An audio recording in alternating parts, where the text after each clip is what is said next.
ఏ జనమైతే ఆయన అందరాలను ఎక్కించారు ఆ స్థాయికి ఆయన తీసుకొచ్చారు. వాళ్ళకి తిరిగి ఎలా రుణం, ఆయన ఎప్పుడు రుణం ఉంచుకునేవారు కాదు ఏ విషయంలో అయినా. మన వాళ్ళు అంటారు ఏదో శత్రు రుణం రుణశేషం శత్రుశేషం అగ్నిశేషం ఉంచకూడదని. అలాగే ప్రజలు ఏ ఆదరాభిమానాలతో ఆయన్ని ఆ స్థాయికి తీసుకొచ్చారు. వాళ్ళకి తిరిగి అంటే అన్నీ కూడా ఆయనకి అలా కలిసి వచ్చినాయి. అటు రాజకీయాల్లో కూడా ఆయన ఏదైతే ఆయన ఆనాడు పథకాలని ప్రవేశపెట్టారో ఇవాళ కూడా ఏ పార్టీ ముందుకు వచ్చినా జనం ముందుకి, ఏ నాయకులు ముందుకు వచ్చి మేము ఇది చేస్తున్నాం అది చేస్తున్నాం అని ముందు చుంచుకున్న అవన్నీ ఒకప్పుడు రామారావు గారు అమలు చేసిన పథకాలే వాళ్ళు కాపీ కొట్టి ఇప్పుడు మోర్ దెన్ ఎనీథింగ్ అండి. బాబాయ్ చెప్పినట్టు ఈ ఫిల్మ్లో తాతగారు like everyone knows him like is greatest artist, ఆయన గ్రేట్ పొలిటీషియన్. ఇవన్నీ కాకుండా అండి he's a very emotional person. నేను ఒక మనిషి జీవితం అంటే మేమే చాలా కథలు నేను ఇండస్ట్రీకి వచ్చిన తర్వాత పెద్దవాళ్ళ దగ్గర నుంచి చాలా ఒక్కొక్క సినిమాకి ఒక్కొక్క మనిషి ఆయనతో ఉన్న ఎక్స్పీరియన్స్ చెప్తుంటే వీఆర్ లైక్ ఎన్లైటెడ్.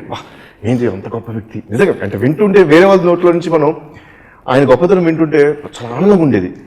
సో అదంతా కలగలిపి ఒక సినిమాగా రూపొందించారు. That's the main thing. Like now you can see the whole thing of ఒక జీవితం. రామారావు గారిది మేజర్గా నాట్ ఓన్లీ మూవీస్ అండి, but how emotional he's one of the most emotional person.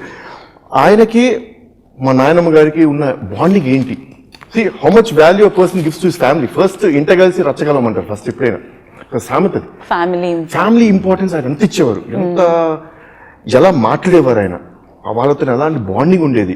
So these are all the major things that చాలా మందికి తెలియదు ఎలా ఉండేవారు ఏంటి. ఆయన ఇప్పుడు సపోజ్ ఒక అసలు సినిమా ఇండస్ట్రీ రావాలనుకున్నప్పుడు వాళ్ళ ఇంట్లో వాళ్ళు ఎలా ఫీల్ అయ్యారు ఎవరికి తెలియదండి. ఓన్లీ బాబాయ్ వాళ్ళకి తెలుసు అంటే because they heard from their his mother, మా నాయనమ్మ దగ్గర నుంచి.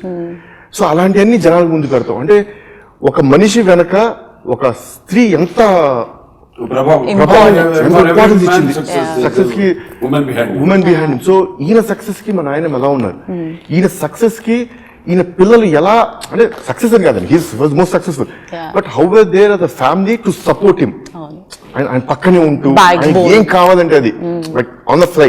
ఇప్పుడు చెప్తుంటారు ఒక సినిమాకి వెళ్తుంటే నాకు ఏనుగు కావాలన్నారంట, అడవి రాముడు సినిమాకి నాకు ఏదో షూటింగ్ చేస్తూ నాకు వేణుగు కావాలన్నారు, దాని వేసుకోకండి సారీ అంటే మా నాన్నగారు వీళ్ళందరూ ఏనుగు కావాలి యాక్టింగ్ చేయాలి ఏనుగు తీసుకొచ్చేది మనం బట్ అడిగారు కావాలి. ఒక షార్ట్ లోపు తీసుకుని వాళ్ళు నడుచుకుంటూ వెళ్తుంటే సడన్లీ దేవర్ ఒక సర్కస్ వాళ్ళు వెళ్తున్నారండి, ఏనుగు తీసుకెళ్తారు. అరే బాబు ఏనుగు కనిపిందిరా తీసుకొస్తాం అంటే అన్ని కలిసి అంటే ఆ మనిషి యొక్క ఈ సినిమా కూడా అంటే యాక్చువల్ గా పుణ్య దంపతులు వాళ్ళ దీవెను వాళ్ళ దుస్వరూపంలో నేను సాధకైనప్పుడు కూడా చెప్పాను అంత త్వరగతిని పూర్తి చేయడం సినిమా అంత పెద్ద సినిమాని మరి అన్ని కూడా అన్ని అదృశ్య రూపాలు అన్ని అలా కలిసి వచ్చినాయి ఆ సినిమా.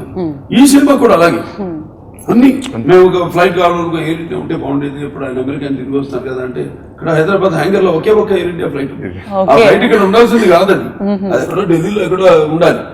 మా కోసం సినిమా కోసం అన్నట్టు హ్యాంగర్ లో ఉంది. వెంటనే మేము పర్మిషన్స్ కి అప్లై చేసాం, ఇచ్చారు ఇమ్మీడియట్ గా.